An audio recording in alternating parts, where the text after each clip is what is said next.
Oh my god, guys, it's finally time. Believe it or not, I'm actually doing this Poptropica video. Uh, yeah, it's a long time coming. I'm telling you right now, though, hopefully this is going to be okay. I did a lot of research, and that's the main reason why it took a while, because I was trying to make sure I got like a lot of things right before I really did anything into this, because I know how Poptropica can be super nostalgic for everybody. So, without further ado, I guess, let's get into it. Let's get into the backstory of Poptropica before I really go into my experiences. So let's do that right here. Okay, so Poptropica is a world that was made for kids. It was created by Jeff Kinney, which is the author of The Diary of a Wimpy Kid. I know, that's pretty interesting. But with the art style and stuff, I figured you could kind of see the resemblance there. But yeah, it was developed and published by Pearson Education's Family Education Network, and it came out in 2007. So apparently the game's idea originated in the 1990s when Kinney was a designer for a learning software company. Very interesting to see that, like, learn this, because like I just think that's kind of cool. He became an author and he did this. Like, that's pretty like impressive, I just gotta say. I'm even more impressed now because apparently the book also came out in 2007, meaning while he was really working with Poptropica, he was working with, like, writing the book and everything. That is super impressive. All right, this video is gonna be a little bit more disorganized since I'm like actually enthralled with this. I'm super into this. I've been wanting to make this for a while, but like I said, the research and everything. Anyway, let's talk about the game and kind of what it's all about. And I'll talk about my experiences while I'm talking about this. So the game is set with a group of islands. We each have its own unique theme and challenges. The players can create their own characters, explore the islands, complete the quest, and the mini games. For me, it was Sudoku, very educational. I learned how to do Sudokus because of it, and I was like addicted to those things. All right. And obviously you can interact with other players like Club Penguin, but the difference between that is this game actually has a decently safe online environment, as I haven't heard about any controversy or anything with that as I have with like Club Penguin and such. And yeah, I don't know, it's just really cool because this game is still popular to this day. It's got positive reviews and good educational value, as I said, and it's just, this game still does updates to this day. It still is releasing updates to this day with, more story, more challenges, more islands, like Mythology Island, which is based on Greek mythology, Time Tangled Island, which is time travel. And again, with time travel and stuff, you could introduce popular historical figures and educate, the teenagers, the kids, or just like anybody in general. It's so cool because this game still has special events with like Halloween and Christmas events as well. And you get new costumes and new islands. And it's just, they are putting so much effort into this, and they still are since 2007. The fact that it's still going strong is so impressive in my mind. And on top of that, not only is there the game, there's a bunch of like and updates and everything.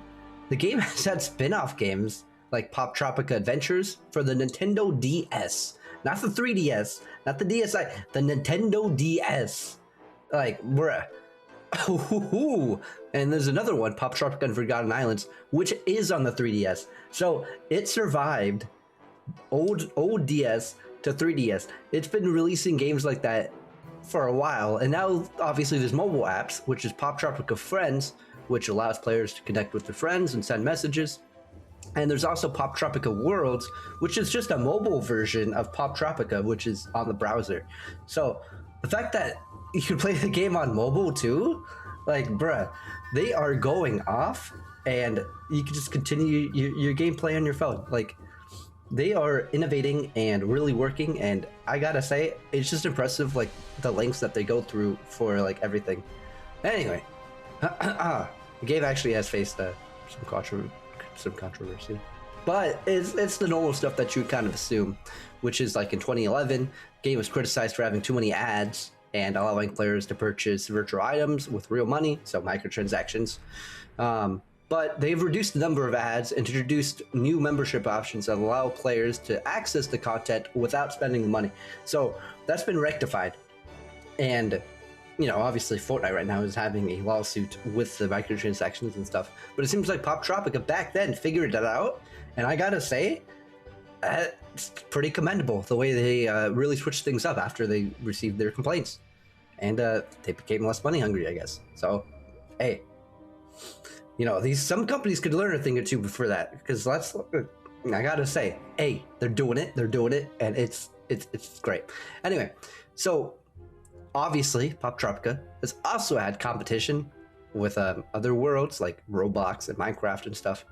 But again, Poptropica has remained popular because of its content being educational and the safe online environment. Because, you know, like I said, Roblox and Minecraft have also had their share of controversy when it comes to stuff like that, whereas Poptropica has stayed pretty clean. You know, at least none of it's been in the public eye. So yeah. Anyway, Poptropica, Virtual World, Kids, 2007, Jeff Kinley. This is just great. And I'm gonna move on from here. All right, now I'm gonna just talk about the spin-off games, just like outright, you know, just because I can. So Poptropica Adventures, which is the DS game that came out in 2009, has similar gameplay style of the main game, but it focuses more on action and adventure. Obviously, you could do islands, collect quests, collect items, stuff like that. The game has a bunch, sorry, I'm so sick. The game has a bunch of mixed reviews, but a lot of people just criticized it for being repetitive. But you know, that's that. And there's another game here, which was Poptropica Forgotten Islands, which was the game that came out for the 3DS in 2014. Has new islands, quests, mini games, improved graphics, obviously, and obviously the 3D effects because you know it's on the 3DS. And on this one, you could create and customize your own character, collect your items and costumes. This one is a lot more positive. Critics just praised improved graphics and fun gameplay, so there's less repetitiveness. And then there's Poptropica Friends, which that I mentioned earlier, which released in 2017. Lets you connect to your friends and send messages, as I said. And it also lets you access exclusive content and special events. And the app has positive reviews. And, you know, obviously you could stay in touch with your friends, but a lot of the reviews are just kind of because you could get more exclusive content, which is great. Obviously you want more exclusive content, and obviously it doesn't seem very hard to get. You just get the app, easy. Poptropica Worlds, which was the mobile app, which was basically the main Poptropica game. That one released in 2018 and has the same gameplay and island themes, just improved graphics, new challenges. You can access new islands and events. The app obviously got positive reviews.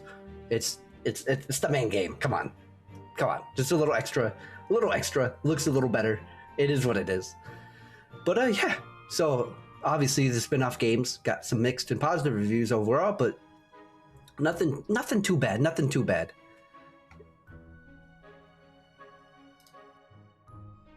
So I don't know how to end this video, so I'm gonna just like dance or something.